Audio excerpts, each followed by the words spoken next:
pada malam ni kita ambil ruang antara Maghrib dengan Isya untuk sedikit sebanyak kita mudzakarah Allahumma salli ala sayyidina Muhammad daripada satu sifat yang saya ambilkan daripada sifat yang wajib bagi Allah Subhanahu wa taala yang kita pelajari dalam ilmu akidah, yang mana ia adalah merupakan ilmu yang sangat penting dalam mana-mana ilmu yang kita pelajari, maka ilmu akidah itulah ilmu yang utama. Bismillahirrahmanirrahim. Assalamualaikum warahmatullahi ta'ala wabarakatuh. Al-Fatihah. A'udzu billahi minasyaitonir rajim. Bismillahirrahmanirrahim. Alhamdulillahi rabbil alamin arrahmanir rahim maliki yaumiddin. Iyyaka na'budu wa iyyaka nasta'in. Ihdinas siratal mustaqim. Siratal ladzina an'amta 'alaihim ghairil maghdubi 'alaihim. Bismillah, alhamdulillah, wassalatu wassalamu ala rasulillah wa ala alihi wa sahbihi wa man walah. Asyhadu wa nashhadu an la ilaha illallah wa anna sayyidana Muhammadan abduhu wa rasuluh. Allahumma salli wa sallim ala sayyidina Muhammad al-fatihi lima ughliqa wal khatimi lima sabaqa nasiril haqqi bil haqq wal hadi ila siratikal mustaqim wa ala alihi wa sahbihi haqqa qadrihi wa miqdarihil azim. Allahumma faqihna fid din wa 'allimna at-ta'wil. Allahumma razaqna fahman nabiyyin wa hifdzal mursalin wa ilhamal malaikatil muqarrabin. Ya fattahu ya alim iftah qulubana futuhal 'arifin waj'al 'amalana khalisatan liwajhikal karim. نوينا التعلم والتعليم والتذكر والتذكير والنفع والانتفاع والإفادة والاستفادة والحث على تمسك بكتاب الله وسنة رسوله صلى الله عليه وسلم والدعاء إلى الهدى والدلالة لخير ابتغاء مرضات الله وقربه وثوابه سبحانه وتعالى. وقال الله سبحانه وتعالى في القرآن الكريم بعد أعوذ بالله من الشيطان الرجيم وتزودوا فإن خير الزاد التقوى واتقون يا أولي الألباب. صدق الله العظيم. Hormati nadir Masjid Al-Falah, Tuan Imam, Tuan Bilal, ahli jawatankuasa Masjid Al-Falah, tuan-tuan guru, para asatizah, muslimin, muslimat, hadirin hadirat, tuan-tuan yang dirahmati lagi dikasihi oleh Allah Subhanahu wa taala. Alhamdulillah, pertama dan selama-lamanya kita syukur kepada Allah Subhanahu wa taala di atas sekalian nikmat yang Allah berikan kepada kita yang tidak terhingga banyaknya. Syukur pada Allah, Allah berikan kita sihat, Allah berikan nikmat iman, nikmat Islam dalam diri kita. Dapat lagi sama-sama kita pada hari ini melaksanakan ibadah kepada Allah, sujud kepada Allah, dan alhamdulillah kita baru selesai melaksanakan ibadah korban. Mudah-mudahan Allah Subhanahu wa taala menerima segala amal ibadah korban yang kita lakukan. Dan hakikatnya korban ini adalah sentiasa kita kena laksanakan dalam diri kita. Kerana kehidupan itu semestinya ada pengorbanan. Begitulah Allahumma salli ala sayyidina Muhammad. Semakin banyak kita berkorban dalam hidup kita untuk Islam, maka makin nilai, makin tinggilah di sisi Allah Subhanahu wa taala. Mudah-mudahan Allah Ta'ala menjadikan kita dalam kalangan orang yang sentiasa mengorbankan diri, mengorbankan harta, mengorbankan apa yang kita ada, tidak lain tak bukan adalah kerana Allah Subhanahu wa taala, dan tujuannya adalah untuk sama-sama kita mendapat redha Allah, mendapat daripada rahmat Allah Subhanahu wa taala, insya-Allah. Tuan-tuan yang dirahmati lagi dikasihi oleh Allah Subhanahu wa taala, dan alhamdulillah pada malam ni kita dapat sama-sama lagi duduk dalam majlis ilmu yang disebutkan oleh Nabi sallallahu alaihi wasallam di antara taman syurga. Mudah-mudahan kita yang berada dalam keadaan niat kita benar-benar kerana Allah, duduk kita untuk menadah ilmu, mendengar sedikit sebanyak ilmu, moga-moga Allah SWT memberikan kefahaman kepada kita. Dan mudah-mudahan asbab daripada ilmu tersebut menjadikan kita makin lebih dekat dengan Allah, makin kita boleh nak menambahkan kebaikan, makin kita boleh menambah amal kita, insya-Allah. Jadi tuan-puan rahmati lagi dikasihi oleh Allah Subhanahu wa taala, insya-Allah pada malam ni kita ambil ruang antara maghrib dengan Isya untuk sedikit sebanyak kita mudzakarah. Allahumma salli ala sayyidina Muhammad daripada satu sifat yang saya ambilkan daripada sifat yang wajib bagi Allah Subhanahu wa taala yang kita pelajari dalam ilmu akidah. Yang mana ialah merupakan ilmu yang sangat penting dalam mana-mana ilmu yang kita pelajari, maka ilmu akidah itulah ilmu yang utama, yang disebut sebagai usuluddin, disebut dengan ilmu tauhidnya dan ilmu akidahnya, bahkan disebut dengan ilmu sifatnya, bahkan banyak nama. Kenapa sedemikian? Kata para ulama, bila mana sesuatu tersebut namanya banyak, itulah menunjukkan kemuliaan kepada sesuatu tersebut. Begitulah ilmu akidah, namanya terlalu banyak kalau kita nak sebutkan, kerana apa dia? Itulah kemuliaan. Dan juga perbahasan yang dibahaskan dalam ilmu tersebutlah membicarakan agar kita mengenal Allah Subhanahu wa taala. Dan kenapa sedemikian penting sangat bagaimana seseorang hamba tersebut nak melakukan ibadah kalaulah dia tidak mengenal kepada pencipta, kepada yang disembah tersebut. Oleh kerana itu tuan-puan rahmati lagi dikasihi Allah Subhanahu wa taala, sangat penting kepada kita dalam mempelajari dan kita memperkukuhkan sentiasa iman dalam hati kita, dan lebihnya lah dari sudut bagaimana kita nak memantapkan lagi akidah agar sentiasa akidah kita tersebut mengikut sebagaimana ahlu sunnah wal jamaah. Sebagaimana disebutkan oleh para ulama, nak dikatakan seseorang tersebut ialah orang yang benar-benar ma'rifah kepada Allah Subhanahu wa taala, mestilah dia ada 3 syarat. Syarat yang pertama iaitulah disebut al-jazmu ataupun al-yaqin. Makna mestilah 100% yakin dia, jazam dia putuh di dalam hatinya dengan apa yang diyakini tersebut. Dan juga yang kedua disebutkan oleh para ulama, nak dikatakan seseorang tersebut benar-benar ma'rifah kepada Allah, mestilah dia itu mutabiqul lil waqi', mestilah dengan apa yang dia yakin tersebut membetuli dengan apa yang diajarkan oleh Nabi sallallahu alaihi wasallam, iaitulah mengikut sebagaimana ahlu sunnah wal jamaah. Dan ketiganya syarat yang disebutkan itulah mestilah dalam apa yang kita pegang tersebut dalam ilmu akidah, mestilah ma'ad dalil, disertakan dengan dalil bukti dengan apa yang kita pelajari. Kerana itu tuan-puan rahmati lagi dikasihi Allah Subhanahu wa taala, dalam setiap perbahasan yang kita pelajari dalam sifat bagi Allah Subhanahu wa taala, di sana ulama mendatangkan kepada kita ada setiap perbahasan itu dengan dalilnya. Dalil daripada setiap perbahasan bagi sifat wajib bagi Allah Subhanahu wa taala, bermula dengan sifat wujud yang pertama yang kita pelajari sehinggalah sampai kaunuhu ta'ala mutakalliman, sekaliannya itu adalah didatangkan dengan dalil daripada Al-Quran ataupun hadis Nabi, dan dikuatkan lagi dengan dalil akli, itulah dalil daripada akal.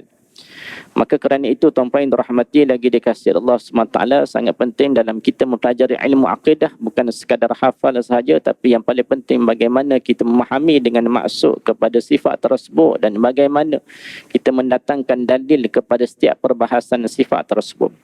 Maka kerana itu tuan-puan rahmati lagi dikasihi Allah SWT, saya nak muzakarah untuk pada malam ni adalah berkaitan dengan satu sifat, itulah daripada sifat yang wajib bagi Allah Subhanahu wa taala, itulah qiyamuhu ta'ala binafsih. Sifat yang disebutkan itulah qiyamuhu ta'ala binafsih, yang diterjemahkan daripada bahasa Arab kepada bahasa Melayu, iaitulah berdiri Allah dengan sendirinya. Apa yang kita faham dengan maksud kata berdiri dengan sendiri? Kalaulah secara zahir, kalau kita faham daripada apa disebut berdiri dengan sendiri, seolah-olah Allah itu bangun berdiri dengan sendiri.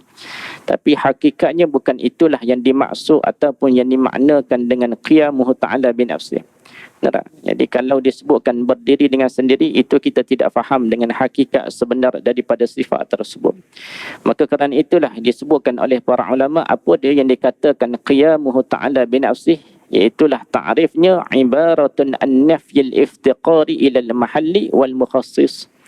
Iaitulah suatu ibarat kefahaman, iaitulah yang mana kefahaman tersebut, apa yang kita boleh faham daripada ibarat ini, iaitulah an-nafyil iftiqari ilal mahalli, yang menafikan berkehendak kepada zat dan juga berkehendak kepada yang menjadikan.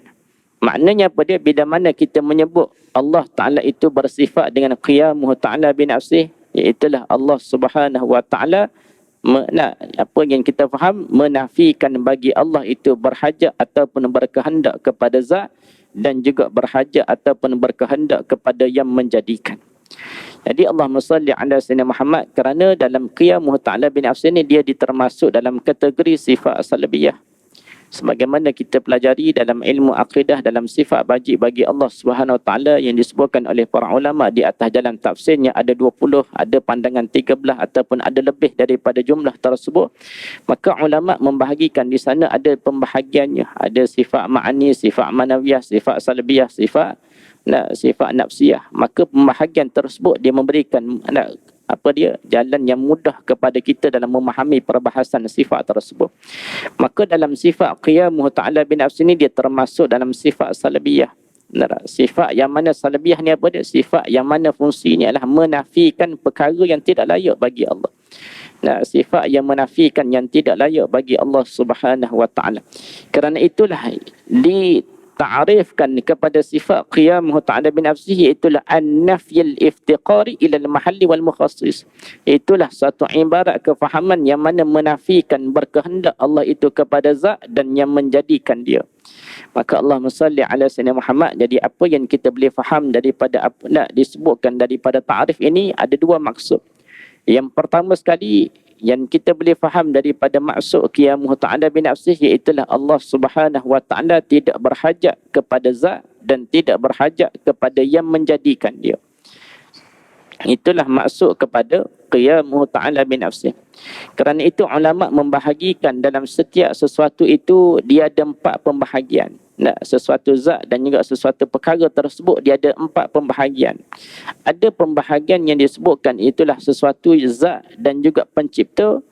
Ada sesuatu yang mana dia tidak memerlukan kepada zat dan dia tidak memerlukan kepada pencipta. Apakah perkara tersebut? Itulah merujuk kepada zat bagi Allah Subhanahu wa Ta'ala. Itu yang pertama sekali. Mana sesuatu keadaan yang mana dia tersebut tidak berhajat kepada zat dan juga tidak berhajat kepada pencipta, maka ia merujuk kepada zat bagi Allah Subhanahu wa Ta'ala. Itu yang pertama. Dan juga yang kedua, sesuatu tersebut dia memerlukan kepada zat, tetapi dia tidak memerlukan kepada pencipta. Maksudnya apa dia? Dia mesti nak ada dia itu mesti memerlukan ada zat. Tetapi dia tidak berhajat kepada yang menjadikannya. Kerana apa dia tidak berhajat kepada menjadikan dia? Kerana dia itu qadim, dia itu sedia. Apakah perkara tersebut? Ia merujuk kepada sifat yang wajib bagi Allah Subhanahu wa Ta'ala. Kerana sifat sudah tentu dia tidak berdiri dengan sendiri, mestilah dia ada di zat.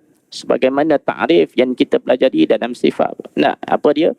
Ta'rif dalam zat dan sifat, itulah sesuatu zat. Apa ta'rif dia? Maqama binafsih. Perkara yang berdiri dengan sendiri.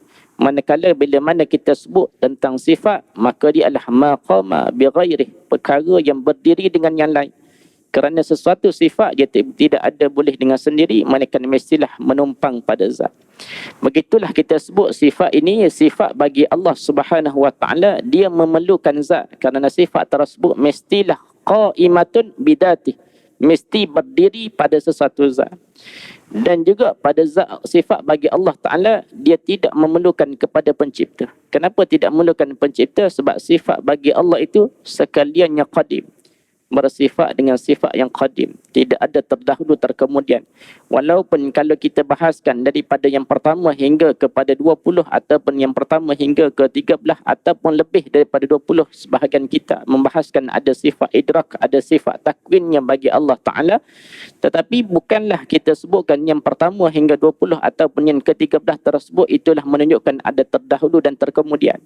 Dia hanyalah disebut sebagai tartibul dzikri, Benar tak? Makna susunan pada sebut sahaja. Yang pertama sehinggalah kepada 20.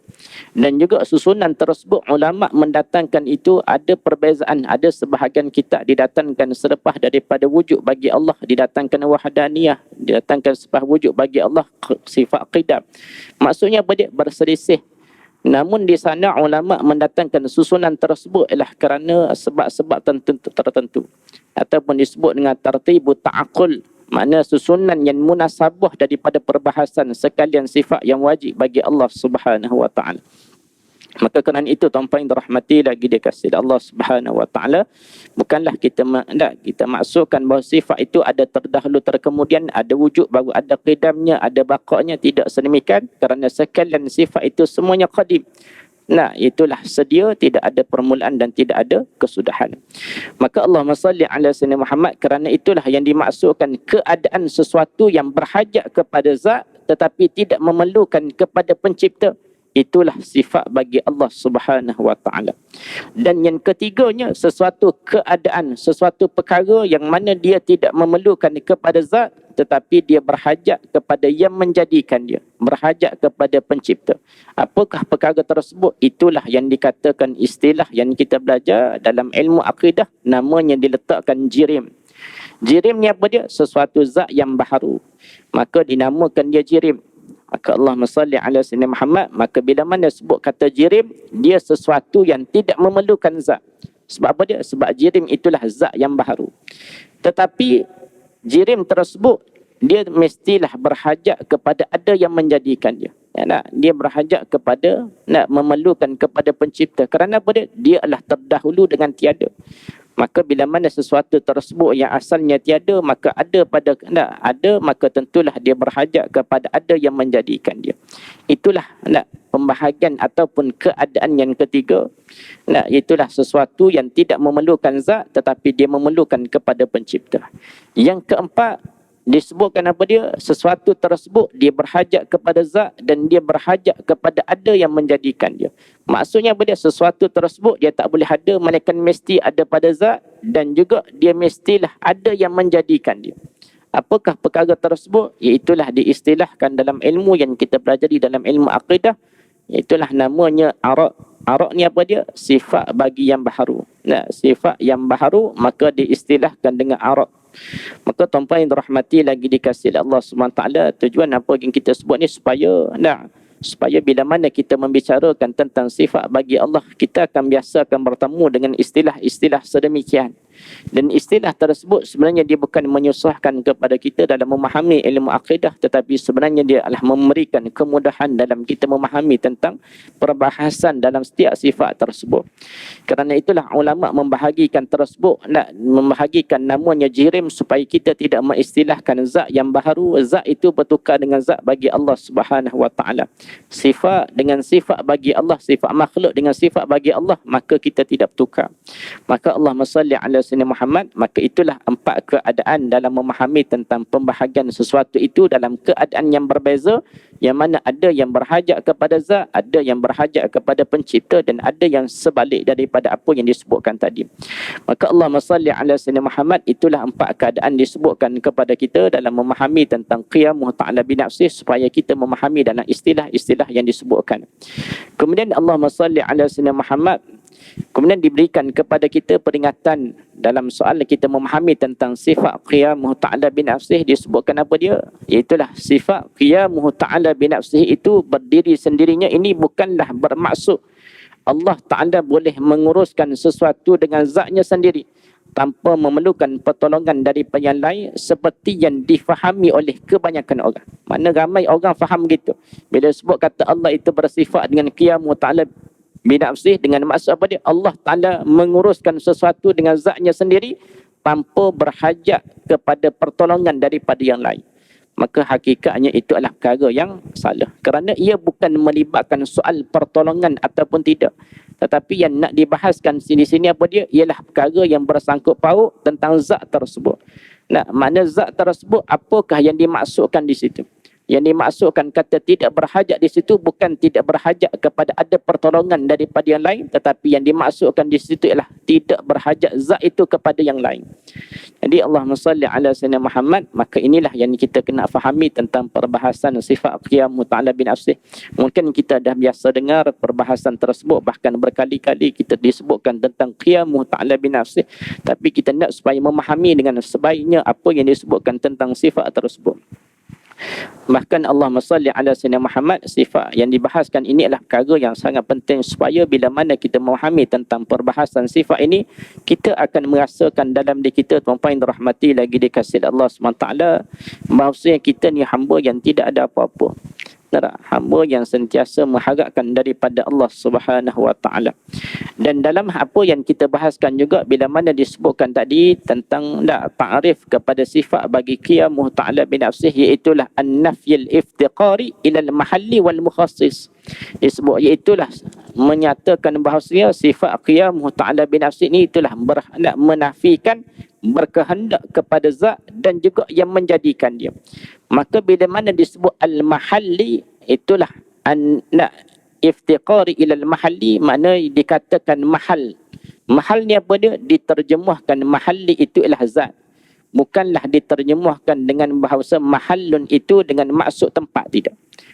Kerana itu disebutkan di dalam kitab disebutkan apa dia? Mahallun ini hendaklah kita terjemahkan dengan zat, bukanlah diterjemahkan dengan tempat, kerana tempat itu adalah merujuk kepada makan. Mana makan ni apa dia? Sesuatu tempat.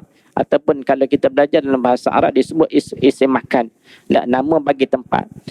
Maka Allahumma salli ala sayyidina Muhammad, maka mahallun itu kalaulah diterjemah daripada bahasa Arab, maka dia banyak maksud. Tetapi mahallun di dalam pengertian tentang sifat qiyamuh ta'ala bi nafsi ini, dia bukan dikehendaki itu dengan dimaksudkan itulah tempat. Tetapi yang dimaksudkan mahallun ini itulah yang diterjemahkan dengan zat. Diterjemahkan dengan zat. Kerana apa dia? Allahumma salli ala sayyidina Muhammad, kerana kalaulah dikatakan dia merujuk kepada tempat, maka dia tidak berkaitan dengan apa yang dibahaskan dalam sifat qiyamuh ta'ala bin nafsih. Kerana yang kita bahas qiyamuh ta'ala bin nafsih ini itulah kepada diri zat tersebut. Adapun kalau dikatakan mahal itu dengan maksud tempat, maka dia menunjukkan seolah Allah Ta'ala tidak berhajat kepada tempat, menafikan Allah Ta'ala tidak berhajat kepada tempat. Maka kalau dikatakan sedemikian, itu adalah perkara yang dibahaskan di dalam sifat mukhalafatuhu ta'ala lil hawadis. Itulah Allah Ta'ala bersalahan sama sekali dengan segala sesuatu yang baharu. Sebagaimana kita pelajari dalam mukhalafah, Allah itu bersalahan pada zat, pada sifat dan pada perbuatannya. Maksudnya apa dia? Antara kita bahaskan zat Allah itu tidak serupa sebagaimana zat makhluk, yang mana adanya berbagai unsurnya, ada anggotanya sebagaimana makhluk. Sifat bagi Allah tidak sama sebagaimana sifat bagi sifat bagi makhluk, iaitulah ada bertempat, ada pihak, ada jihadnya, ada kanan, ada kiri, ada turun, ada naiknya, ada arahnya, ada kanan, kiri, depan, belakang semua. Maka sekalian tersebutlah perkara yang tidak layak bagi Allah Subhanahu Wa Taala.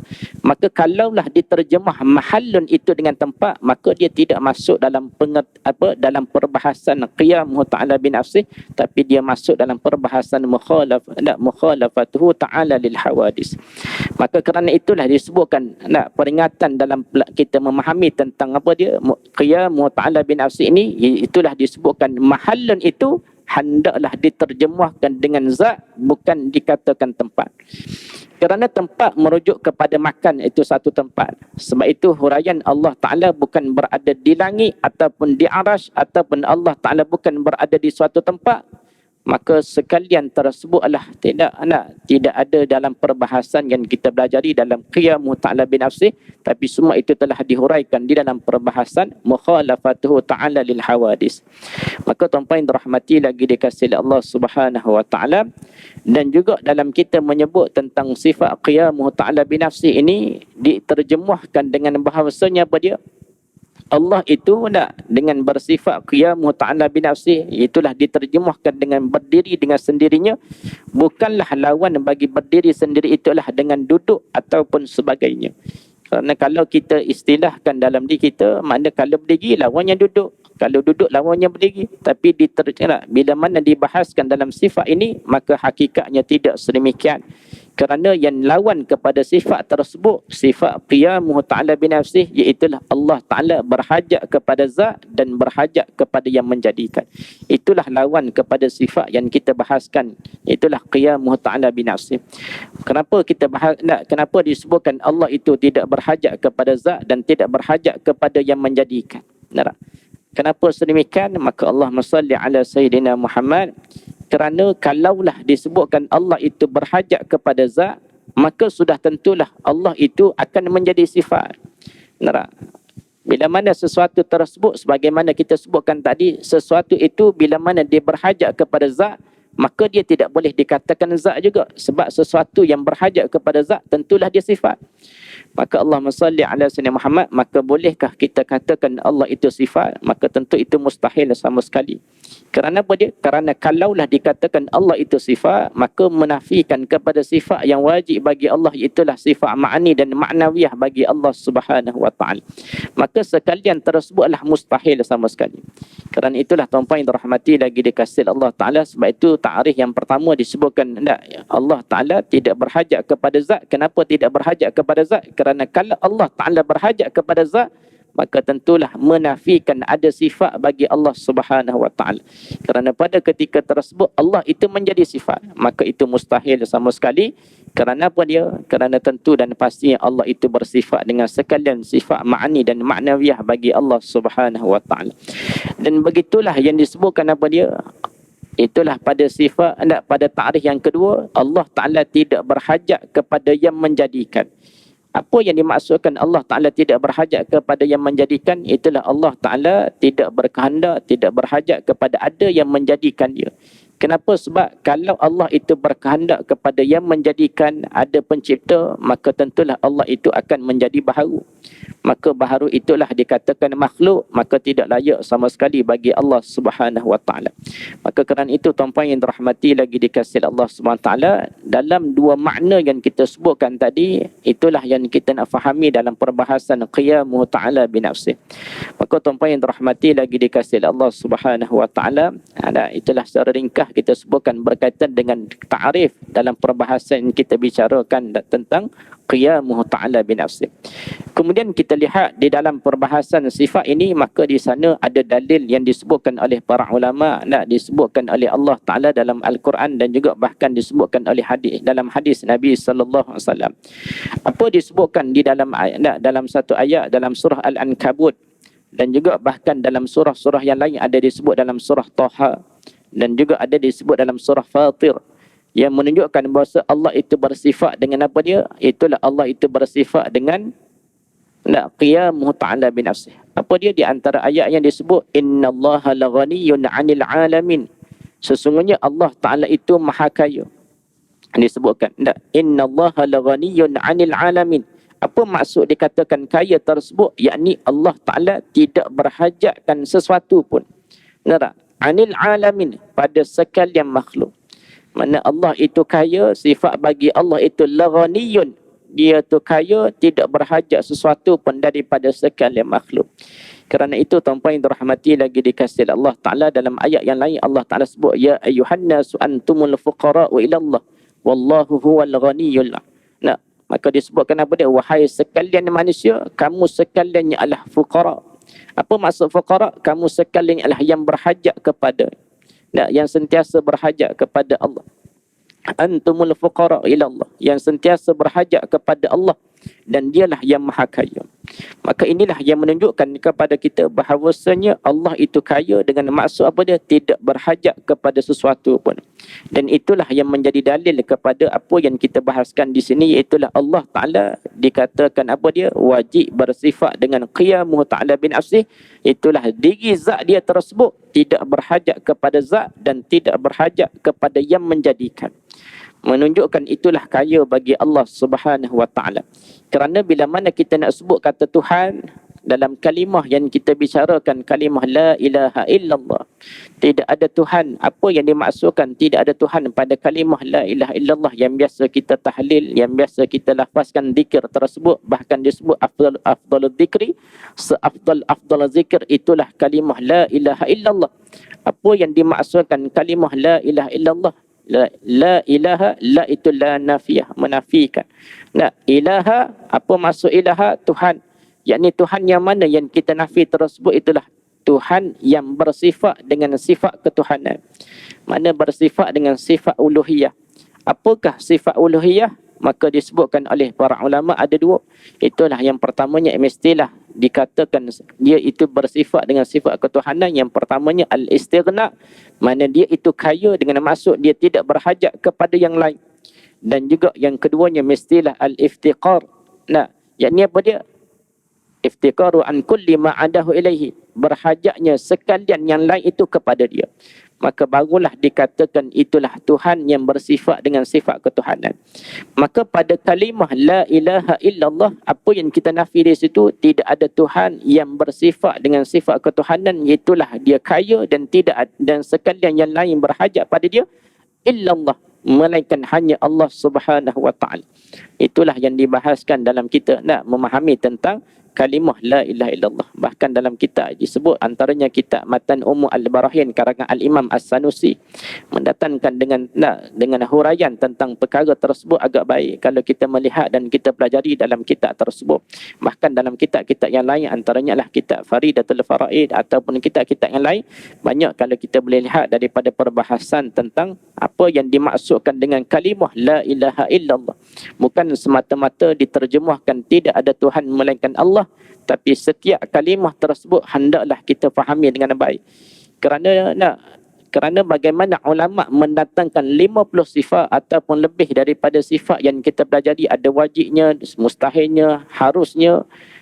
Yang wajib bagi rasulnya, mustahil bagi rasul, yang harus bagi rasul, semuanya itu terangkum daripada kalimah syahadatain. Mana dua kalimah tersebut, itulah kalimah syahadah. Yang pertama la ilaha illallah Muhammadur Rasulullah.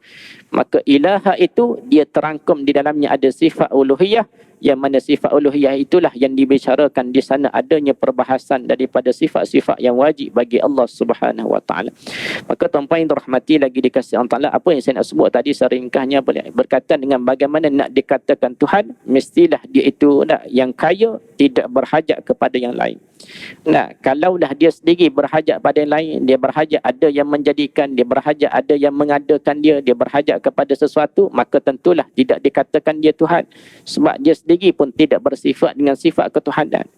Dan kalaulah dia sendiri pun tidak ada yang lain sekalian yang berhajat kepada dia, macam mana nak dikatakan dia tu Tuhan? Sebab dia tidak termasuk dalam kategori sifat yang dikatakan sifat ketuhanan. Maka kalaulah yang dikatakan la ilaha itu tidak ada Tuhan, mana Tuhan yang mana? Tuhan di situ bukan Tuhan yang mana orang sembah benda-benda atau ada matahari ke ataupun binatang ataupun sebagainya, tidak sedemikian. Kerana itu bukan dikatakan Tuhan dah, kerana dia tidak bersifat dengan sifat ketuhanan. Yang kita nafi pada kalimah la ilaha itu apa dia? Tidak ada Tuhan yang bersifat dengan sifat ketuhanan. Apa sifat ketuhanan? Dialah yang kaya, yang lain semua berhajat padanya. Mana kalau ada Tuhan sedemikian, maka kita nafi sama sekali illallah, melainkan hanya Allah yang ada sifat tersebut, dialah yang kaya dan sekalian yang lain berhajat kepadanya. Maka Allahumma salli ala sayyidina Muhammad, itulah yang kita sebutkan tentang al-ghani tersebut, menunjukkan Allah itu kaya, yakni tidak berhajat kepada sesuatu. Sebab itu kita belajar dalam perbahasan tentang sifat mukhalafatuhu ta'ala lil hawadis. Maka disebutkan di sana apa dia, dalam bila mana kita membicarakan tentang perbuatan af'al Allah, perbuatan Allah Subhanahu wa taala, maka perbuatan Allah antaranya bersalahan dengan perbuatan makhluk. Apa dia persalahan tersebut? Itulah antara disebutkan perbuatan Allah itu tidak berhajat kepada mengambil faedah. Perbuatan Allah tidak mengambil faedah daripada hukum dan juga apa yang telah diletakkan padanya tersebut. Melainkan faedah tersebut kembali kepada hamba. Mana Allah meletakkan hukumnya wajib, hukumnya sunat sekian, adakah wajib yang kita lakukan tersebut kembali kepada Allah? Tidak. Yang kita solat, yang kita baca zikir, yang kita baca Quran tersebut, itulah perkara yang mana memberikan kepada kita pahala. Pahala tersebut kembali kepada hamba yang melakukan. Maka Allah Ta'ala tidak berhajat kepada sesuatu pun daripada perbuatan hamba. Allah Ta'ala itu kaya, sekalipun tak ada manusia yang sujud dan menyembah Allah SWT, Allah Ta'ala tetap kaya. Itulah Allahumma salli ala sayyidina Muhammad. Kita nak sebutkan bahasanya, menunjukkan bahasa Allah Ta'ala itu la ghaniyun Allah itu kaya, yang maha kaya, yang mana dia tidak berhajat kepada sesuatu pun daripada sekalian makhluk. Maka itulah di antara salah satu dalil yang disebutkan oleh para ulama yang menunjukkan Allah itu bersifat dengan mukhalafatuhu ta'ala lil hawadis. Dan lagi dalam hadis Nabi yang disebutkan antara doa yang dibacakan oleh Nabi sallallahu alaihi wasallam. Apa Nabi baca dalam doa tersebut? Allahumma la ilaha illa anta, antal ghaniyyu.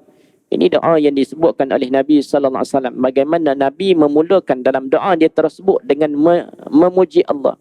Dengan memuji Allah Subhanahu wa taala dengan banyak pujian kepada Allah Subhanahu wa taala. Allahumma, nah ini di antara puji memuji Allah, ya Allah, la ilaha illa anta, tidak ada Tuhan yang layak disembah melainkan kamu. Ini di antara pujian. Antal ghaniyyu, ini sifat bagi Allah Ta'ala yang menunjukkan juga bahawa Allah itu al-ghani. Apa maksud dia? Itulah yang kaya, yang maha kaya. Maka tuan-tuan yang terahmati lagi dikasihi oleh Allah Subhanahu wa taala, maka yang dimaksudkan al-ghani tersebut itulah yang dimaksudkan dengan bahawa Tuhan itu tidak berhajat kepada sesuatu pun. Sekalian perkara yang Allah Taala jadi, sekalian hukum yang Allah Taala jadi, tidak ada satu pun yang mana itu adalah kembali kepada Allah, tetapi sekaliannya itu kembali kepada makhluk, kerana Allah itu kaya, tidak berhajat kepada sesuatu pun. Maka tuan-tuan yang dirahmati lagi dikasihi Allah Taala, ini doa yang mana disebutkan dalam riwayat Al-Hakim dalam Al-Mustadrak. Itulah riwayat ini juga hampir sama dengan riwayat oleh Abu Dawud dalam sunannya, dan juga dalam Al-Baihaqi dalam Al-Kubra, dan Ibn Hibban dalam Sahih Ibn Hibban. Maka Allahumma salli ala sayyidina Muhammad itulah di antara dalil daripada hadis dan Al-Quran yang disebutkan menjadi dalil kepada Allah itu bersifat dengan qiyam ta'ala binafsih. Dan akhirnya kita sebut dalam perbahasan terakhir itulah dalil aqli, dalil daripada akal yang menjadikan penguat kepada apa yang disebutkan dalam Al-Quran dan hadis Nabi sallallahu alaihi wasallam. Itulah yang pertama disebutkan apa dia? Dalil aqli. Allah Ta'ala adalah zat. Kalaulah Allah Ta'ala memerlukan kepada zat mana mahallun yang kita sebutkan tadi, maka keadaan Allah Ta'ala itu akan bertukar daripada zat menjadi sifat. Maka sifat tidak boleh bersifat dengan sifat ma'ani dan ma'nawiyah. Sedangkan wajib kita meyakini bahawa Allah Ta'ala itu wajib bersifat dengan kedua-duanya. Inilah kita sebutkan tadi, mana daripada akal, dalil akalnya apa dia? Kita fikir pada logik akalnya yang menjadi penguat kepada apa yang dibicarakan dalam sifat qiyam ta'ala binafsi. Allah itu al-zat. Maka kalaulah dikatakan Allah itu berhajat kepada zat, maka akan bertukarlah Allah itu daripada zat menjadi sifat. Maka bila mana bertukar tersebut Allah menjadi sifat, maka dia akan menafikan sifat ma'ni dan ma'nawiyah bagi Allah. Maka tentulah itu mustahil sama sekali bagi Allah Subhanahu wa taala, kerana kita meyakini wajib Allah itu bersifat dengan sekalian sifat ma'ni dan ma'nawiyah. Itu yang pertama, dalil akal. Yang kedua, jika Allah Taala memerlukan pencipta lain, ini ada penentu ataupun disebut dengan namanya apa dia, mukhassis, untuk menciptakan dia, maka tentulah Allah akan bertukar menjadi baharu, ini makhluk. Maka ialah juga mustahil. Kerana apa dia? Kerana Allah itu bukan baharu, bukan makhluk. Kerana Allah Ta'ala bersifat dengan apa yang kita telah bahaskan sebelum daripada ini. Allah itu qidam dan Allah itu baqa. Sedangkan makhluk yang ini baharu tidak bersifat dengan kedua-dua sifat tersebut. Inilah dalil aqlinya. Daripada yang dikatakan mukhassis tadi, tidak berhajat kepada yang menjadi. Dan terakhir sekali, dalil aqli yang kita boleh fahami daripada sifat ini juga didatangkan kepada kita. Kalaulah Allah Ta'ala memerlukan zat, maka tidak ada lagi sifat ketuhanan pada Allah Ta'ala, iaitulah istighna. Ini sebagaimana kita sebutkan tadi, mana mestilah nak dikatakan Tuhan, dia ada sifatnya pada istighna, yang bermaksud apa dia? Tidak berhajat kepada yang lain. Maknanya apa dia? Kalau Allah Ta'ala memerlukan zat, maka tentulah dia menafikan sifat ketuhanan bagi Allah Subhanahu wa taala. Kerana memerlukan ataupun berhajat itu sifat bagi makhluk. Maka tidak layak sama sekali kalau nak dikatakan Allah itu ada sifat memerlukan ataupun berhajat bagi Allah Subhanahu wa taala. Kita sekalian sahaja yang berhajat. Kita sekalian sahaja ada sifat yang memerlukan. Kerana kita tuan-tuan yang dirahmati lagi dikasihi Allah Ta'ala, kita ni hamba yang lemah, kita hamba yang tidak ada apa-apa. Hakikat yang kita ada hari ni semua daripada Allah Subhanahu Wa Ta'ala. Kerana orang yang mengenal hakikat sebenar sifat qiyamuhu ta'ala binafsih, dia akan merasakan dirinya sangat hina, tidak ada apa-apa dalam diri dia. Melainkan apa yang dia ada hari ni semua adalah daripada Allah. Dia boleh sujud hari ni, dia boleh lakukan ibadah hari ni, dia boleh zikir hari ni, dia boleh selawat hari ni, dia boleh baca Quran hari ni, dia boleh datang masjid hari ni, dia boleh buat amal ibadah, dia boleh bangkit qiyam dan sebagainya. Maka dia akan mengatakan bahawa semua ini adalah daripada Allah. Tidak ada pun yang mengatakan dalam diri dia semua ini adalah daripada diri dia sendiri, tidak. Inilah orang yang mengenal hakikat Allah itu bersifat dengan qiyamuhu ta'ala binafsih. Dia akan meletakkan diri itu seorang yang fakir, seorang yang sentiasa mengharapkan daripada Allah Subhanahu Wa Ta'ala. Kerana kita tuan-tuan yang dirahmati lagi dikasihi Allah Ta'ala, hari ini kita boleh duduk, Allah yang menetapkan kita berada pada kedudukan hari ini. Bila-bila masa Allah Ta'ala boleh tukar pada kedudukan kita. Kita hari ni boleh sujud, kita hari ni boleh lakukan ibadah sekian-sekian. Allah Ta'ala yang memberikan kepada kita. Maka kerana itu tak ada sebab untuk kita rasa sombong, tak ada sebab kita nak rasa kita hebat, tak ada sebab kita nak rasa kita mulia. Kerana hakikat yang ada pada kita itulah datang daripada Allah. Sebab itu orang yang mengenal sifat qiyamuhu ta'ala binafsih, dia tak akan sombong sama sekali. Dia tak akan rasa bangga diri dia, tak akan rasa ada sifat dalam diri tersebut nak rasa mulia. Bahkan dia akan merasakan diri dia itu hina. Diri dia tersebut sentiasa berharap dan bergantung pada Allah, agar Allah Ta'ala sentiasa membimbing langkah dia, agar langkah dia tersebut sentiasa membawa dia kepada Allah Subhanahu Wa Ta'ala. Jadi sebab itu tuan-tuan yang dirahmati lagi dikasihi Allah Ta'ala, sekalian apa yang kita belajar sifat tersebut bukan sekadar hafal sahaja, bukan sekadar mengerti sahaja apakah makna tersebut, tapi kita nak agar dia tersebut boleh diterjemahkan bagaimana kehidupan kita, agar kehidupan yang sentiasa mengenal kepada Allah itulah kehidupan yang akan menjadikan kita semakin dekat, semakin tunduk kepada Allah, bukan semakin sombong kepada Allah Subhanahu Wa Ta'ala, insya-Allah. Mudah-mudahan sedikit sebanyak apa yang kita pelajari dalam sifat qiyamuhu ta'ala binafsi ini menambahkan lagi kefahaman kita yang kita pelajari sebelum daripada ini, dan insya-Allah mudah-mudahan dia menjadi asbab daripada kita lebih kenal Allah dan menjadikan kita hamba yang lebih tunduk kepada perintah Allah Subhanahu Wa Ta'ala, insya-Allah. Moga-moga Allah jaga iman kita, Allah matikan kita dalam keadaan kita benar-benar berakidah dengan akidah yang sahih. Kita mati dalam keadaan kita boleh menyebut kalimah yang terakhir, itulah kalimah la ilaha illallah, insya-Allah. Moga-moga Allah Ta'ala memberikan kefahaman kepada kita, insya-Allah, dan Allah mengekalkan kita dalam menuntut ilmu sehinggalah sampai kita mati, insya-Allah. Wallahu Subhanahu Wa Ta'ala a'lamu bis-shawab. Subhanakallahumma bihamdika asyhadu an la ilaha illa anta astaghfiruka wa atubu ilaik. Wal 'asri innal insana lafi khusr. Alladziina aamanu wa 'amilus shalihaati wa tawassaw bil haqqi wa tawassaw bis sabr. A'udzu billahi minasyaitonir rajim. Bismillahirrahmanirrahim. Alhamdulillahi rabbil alamin wassalatu wassalamu ala asyrafil anbiya'i wal mursalin sayyidina Rasulillah wa ala alihi washabihi ajma'in. Allahumma anfa'na bima 'allamtana wa 'allimna ma yanfa'una wa zidna 'ilma. Rabbana atina fid dunya hasanah fil akhirati hasanatan wa qina 'adzabannar. Sallallahu alaihi wasallam Muhammadin nabiyil karim wa ala alihi washabihi wasallam. Walhamdulillahi rabbil alamin.